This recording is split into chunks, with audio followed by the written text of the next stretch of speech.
한동안 조용했던 이름 하나가 갑자기 국제군사 분석가들 사이에서 폭풍처럼 떠올랐다. KF-21 전투기, 그 중에서도 그 심장부인 엔진 때문이다. 그동안 한국은 늘 기체와 레이더, 항전 장비 중심으로 평가받아 왔지만 이번에는 이야기가 완전히 달라졌다. 공개된 일부 수치와 내부 관계자 발언, 그리고 위성사진과 시험 데이터 조각들이 맞물리며 하나의 불편한 질문이 던져지기 시작했다. 한국의 KF-21 전투기 엔진은 우리가 알고 있던 그 엔진이 맞는가라는 질문이다. 문제의 출발점은 단순했다. 시제기 공개 과정에서 확인된 엔진 외형 크기, 흡입 구조, 배기부 형태가 기존에 알려진 계열과 명확히 다르다는 점이었다. 단순 계량 수준으로 보기에는 덩치가 분명히 커졌고 공기 유입량과 내부 공간 설계가 기존 기준을 벗어나 있었다. 일부 해외 전문가는 이 변화가 단순한 출력 보정이나 신뢰성 개선 차원이 아니라고 지적했다. 엔진이라는 것은 전투기 개발에서 가장 보수적으로 다뤄지는 영역이기 때문이다. 더 충격적인 것은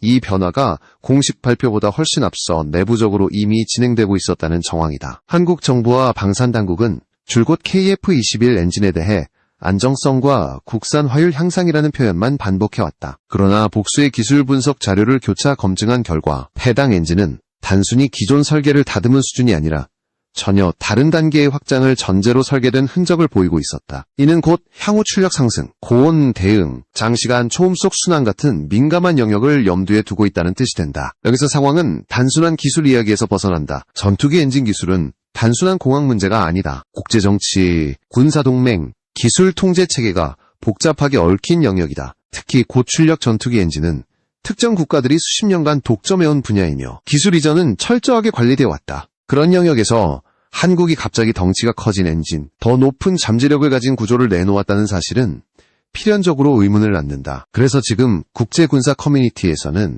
같은 질문이 반복되고 있다. 한국은 이 기술을 어떻게 확보했는가? 자체 개발이라면 왜 지금까지 숨겨졌는가? 외부 협력이라면 그 주체는 누구인가? 그리고 가장 중요한 질문, 이 엔진은 KF-21의 최종 목표가 아니라 다음 단계를 위한 준비물은 아닌가라는 의혹이다. 아직 이 단계에서는 단정할 수 있는 것은 많지 않다. 그러나 분명한 사실 하나는 있다. KF-21 전투기 엔진을 둘러싼 이야기는 더 이상 단순한 국산화 성공 사례가 아니라는 점이다. 이것은 한국 항공산업의 방향, 군사 전략의 변화, 그리고 국제 질서 속에서의 위치를 다시 보게 만드는 신호다. 그리고 이제부터 드러날 이야기들은 그 신호가 무엇을 의미하는지 하나씩 밝혀내는 과정이 될 것이다. KF-21 전투기 엔진의 덩치가 커졌다는 사실은 단순한 인상이나 추측이 아니었다. 여러 장의 시험 비행 사진과 지상 시험 장면, 그리고 항공 전시회에서 공개된 제한적 영상들을 프레임 단위로 분석한 결과 기존에 알려진 동일급 엔진들과 명확한 차이가 드러났다. 특히 흡입구에서 연소실로 이어지는 내부 공간 비율, 후방 배기부 길이, 외부 케이싱 직경이 모두 기존 기준선을 넘어서는 수치를 보이고 있었다. 전투기 엔진에서 크기 증가는 매우 민감한 신호다. 엔진이 커진다는 것은 단순히 출력만 올리겠다는 의미가 아니다. 공기 유입량이 늘어나고 연소실 최적이 커지며 터빈과 압축기 단계가 추가되거나 재배치될 가능성을 내포한다. 이는 곧 고온 고압 환경을 장시간 견딜 수 있는 소재 기술, 정밀 가공 능력, 그리고 연료 제어 기술이 뒷받침되지 않으면 불가능한 영역이다. 특히 주목받는 부분은 엔진 후방 구조다. 일반적으로 기존 계열 엔진은 출력 한계에 가까워질수록 냉각과 내구성 문제로 인해 확장이 어렵다. 그러나 KF-21 엔진에서 관측된 후방 확장 구조는 열 분산과 배기 효율을 동시에 개선하려는 설계 의도가 읽힌다. 이는 단순한 신뢰성 개선용 구조가 아니라 더 높은 추력을 안정적으로 유지하기 위한 준비 단계로 해석된다. 이 지점에서 전문가들이 고개를 갸웃거린다. 한국은 그동안 항공 엔진 분야에서 단계적 축적 전략을 취해왔다. 즉, 검증된 범위 내에서 점진적으로 기술을 쌓아가는 방식이었다. 그런데 이번 엔진 구조 변화는 그 흐름과는 다소 결이 다르다. 마치 이미 다음 단계를 알고 있다는 듯한 설계 여유가 곳곳에서 포착되기 때문이다. 엔진 덩치 증가와 함께 언급되는 것이 바로 중량 문제다. 전투기 엔진은 무조건 가볍다고 좋은 것이 아니다. 오히려 일정 수준 이상의 중량 증가는 고출력 운용과 장시간 작전을 위한 안정성을 의미한다. KF-21 엔진의 경우 단순 경량화보다는 구조적 강성과 열 여유를 선택한 흔적이 뚜렷하다. 이는 고기동 근접 전투보다는 지속 출력과 다목적 운용을 염두에 둔 방향성과 맞물린다. 이러한 설계 변화는 기체 전체에도 영향을 미친다. 엔진이 커지면 동체 내부 배치, 연료 탑재량, 무장 적재 방식까지 함께 재조정되어야 한다. 즉, 엔진 하나의 변화가 전투기 전체의 개념을 흔드는 것이다. 그럼에도 불구하고 KF-21은 외형상 급격한 비대화 없이 이 변화를 흡수하고 있다. 이는 초기 설계 단계부터 엔진 확장을 염두에 두었을 가능성을 강하게 시사한다. 결국 이 모든 분석은 하나의 결론으로 수렴한다. KF-21 엔진의 덩치 증가는 우연도, 임시방편도 아니다. 이것은 명확한 목적을 가진 구조적 변화이며 한국이 단기 성과가 아닌 중장기 엔진 독립과 성능 확장을 염두에 두고 있다는 신호다. 그리고 이 변화의 진짜 의미는 엔진 내부에 숨겨진 핵심 기술을 들여다볼 때 비로소 드러나기 시작한다. KF-21 전투기 엔진의 진짜 핵심은 외형이 아니라 내부에서 드러난다. 겉으로 보이는 크기 변화는 결과일 뿐이며 그 안을 채운 기술 선택들이 이 엔진의 방향성을 말해준다. 분석의 초점은 연소 효율, 고온 대응, 그리고 장시간 운용을 전제로 한 제어 구조에 맞춰진다. 이 세 요소는 전투기 엔진 기술의 난이도를 결정하는 기준이며 동시에 국가 기술 자립의 한계를 가르는 경계선이기도 하다. 먼저 연소 구조다. 관측된 시험 데이터와 공개된 일부 기술 설명을 종합하면 KF-21 엔진은 연료 분사와 공기 혼합 방식에서 기존 대비 안정성을 우선한 설계를 채택한 것으로 보인다. 이는 순간적인 최대 출력보다 일정 출력 구간을 얼마나 오래 유지할 수 있는가에 초점을 둔 접근이다. 이런 설계는 초음속 영역에서의 연루적을 제어하고 엔진 수명을 늘리는데 직접적인 영향을 미친다. 다음은 고온 대응 기술이다. 전투기 엔진에서 가장 큰 장벽은 온도다. 연소실과 터빈 블레이드는 극한의 열과 압력을 동시에 견뎌야 한다. KF-21 엔진에서 주목받는 점은 냉각 흐름 설계와 열 분산 구조가 이전 세대 엔진보다 여유 있게 구성되어 있다는 것이다. 이는 고온 환경에서도 성능 저하를 최소화하려는 의도가 분명하며 고급 소재와 정밀 가공 능력이 전제되지 여기서 중요한 점은 이 기술들이 어느 날 갑자기 나타날 수 없다는 사실이다. 고온 코팅, 내부 냉각 통로, 내열압금은 수많은 실패와 축적 데이터를 통해 완성된다. KF-21 엔진에 적용된 구조는 단기 프로젝트에서 흔히 보이는 실험적 접근이 아니라 이미 충분한 시험을 거쳤다는 인상을 준다. 이는 한국 항공 엔진 개발이 단순한 추격 단계가 아니라 축적 단계에 들어섰다는 해석으로 이어진다. 세 번째는 엔진 제어 시스템이다. 현대 전투기 엔진은 기계 장치가 아니라 하나의 거대한 계산 시스템에 가깝다. 출력, 연료 소비, 온도, 압력을 실시간으로 조정하지 않으면 고성능을 유지할 수 없다. KF-21 엔진에서 관측된 제어 구조는 안정성과 예측 가능성을 중시한 방향으로 읽힌다. 이는 단독 운용뿐 아니라 장기적인 개량과 확장을 염두에 둔 선택이다. 이 지점에서 많은 분석가들이 주목하는 부분은 바로 설계의 여유다. 엔진 내부 공간 배치와 구조적 강성은 향후 출력 상승이나 성능 개량을 수용할 수 있는 여지를 남기고 있다. 이는 현재 성능보다 미래 성능을 더 중요하게 고려한 흔적이다. 다시 말해 지금의 KF-21 엔진은 완성형이 아니라 기반형에 가깝다는 의미다. 결국 KF-21 엔진의 핵심 기술은 하나의 획기적인 요소가 아니라 여러 기술 선택이 일관된 방향으로 맞물려 있다는 점에서 의미를 가진다. 출력보다는 지속성, 실험보다는 안정성, 단기 성과보다는 장기 확장. 이 방향성은 자연스럽게 다음 질문으로 이어진다. 이런 선택을 가능하게 한 배경은 무엇이며 한국은 이 기술들을 어떤 경로로 확보하고 축적해왔는가라는 질문이다. KF-21 전투기 엔진의 기술 선택을 따라가다 보면 결국 피할 수 없는 질문에 도달한다.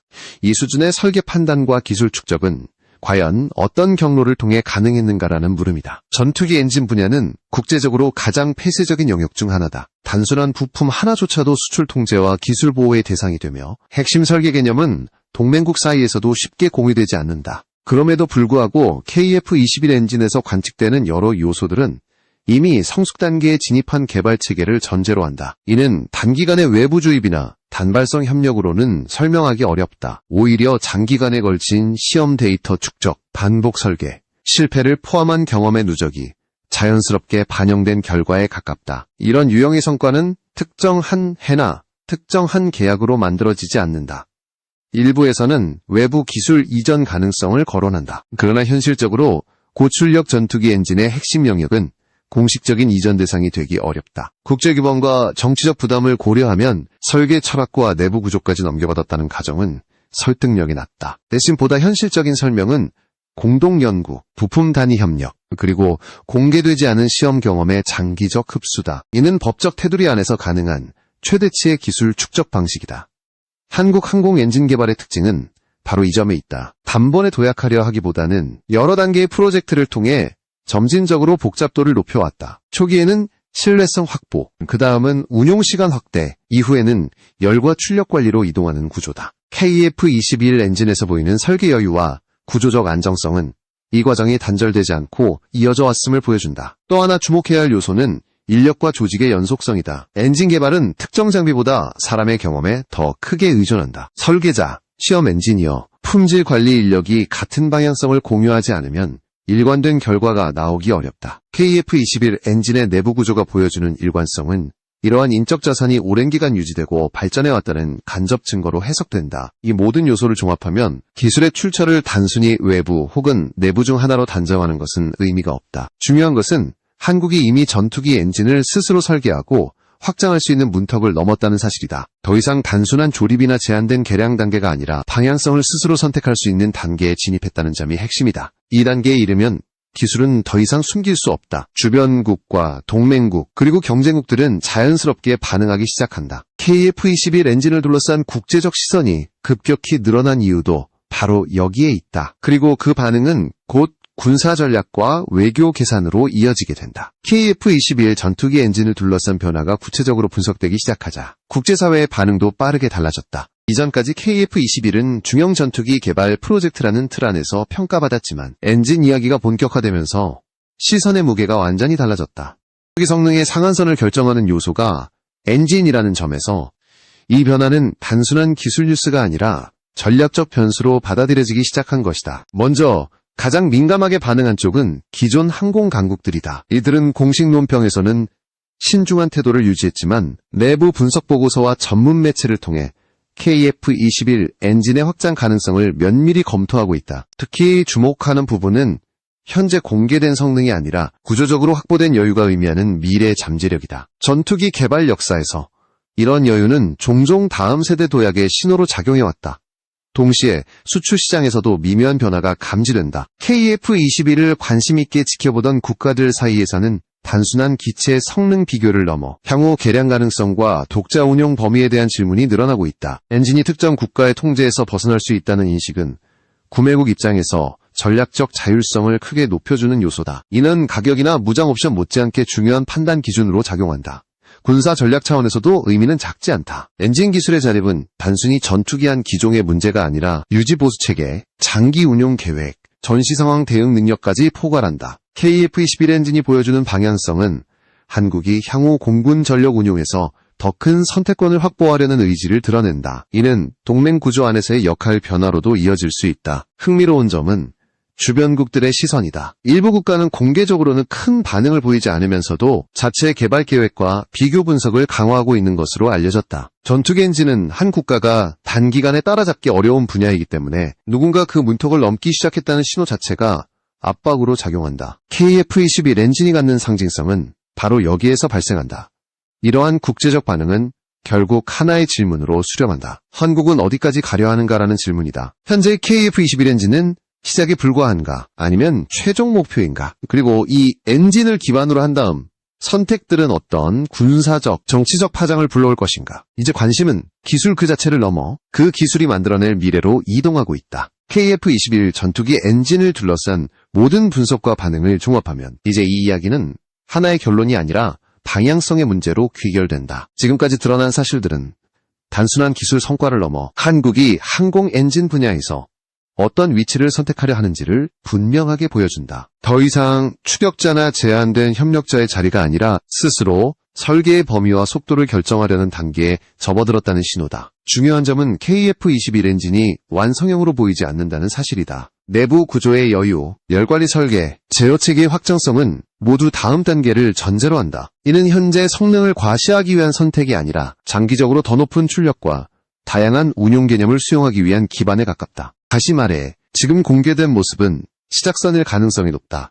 이러한 방향성은 한국 군사 전략 전반에도 영향을 미친다. 엔진 기술의 자율성은 단순히 전투기 한 기종의 문제가 아니다. 유지 보수 주기, 개량, 일정, 작전 개념까지 스스로 조정할 수 있는 힘을 의미한다. 이는 위기 상황에서의 대응 속도와 선택지를 크게 넓혀준다. KF-21 엔진이 주목받는 이유가 바로 여기에 있다. 또 하나 간과해서는 안 될 부분은 상징성이다. 전투기 엔진은 오랫동안 소수국가만이 완전한 통제권을 쥐고 있던 영역이었다. 그 영역에서 한국이 구조적 확장 가능성을 갖춘 엔진을 내놓았다는 사실은 기술 그 자체보다도 메시지가 강하다. 이는 국내 산업과 인력에게는 자신감의 근거가 되고 외부 세계에는 새로운 변수로 작용한다. 물론 아직 남은 질문들도 많다. 실제 양산형에서 어디까지의 성능이 구현될 것인지, 향후 개량 계획은 어떤 방향으로 전개될 것인지, 그리고 이 기술이 다른 플랫폼으로 어떻게 확장될 것인지는 시간이 말해줄 것이다. 그러나 분명한 것은 KF-21 엔진을 둘러싼 논의가 더 이상 숨겨진 뒷이야기가 아니라 공개된 전략의 일부가 되었다는 점이다. 결국 이 엔진은 하나의 답이 아니라 질문을 던진다. 한국은 어디까지 독자적으로 갈 준비가 되어 있는가? 그리고 국제사회는 이 변화를 어떻게 받아들일 것인가? KF-21 전투기 엔진은 지금 이 순간에도 시험대 위에 놓여 있으며 그 결과는 향후 수십 년간 한국 항공산업의 방향을 결정짓게 될